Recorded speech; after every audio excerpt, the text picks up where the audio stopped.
Aliens.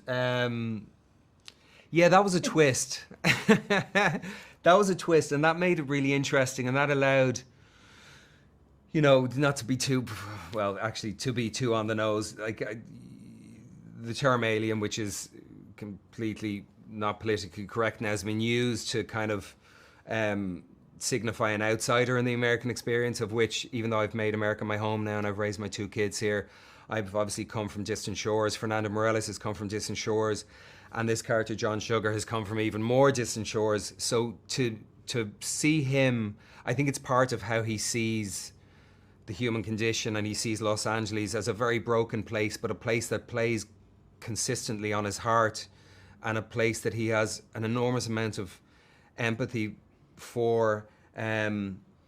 It meant that he didn't have the jadedness of a human being. He saw all the darkness, and he saw all the violence, and he experiences it very regularly by virtue of the job that he does as a private detective.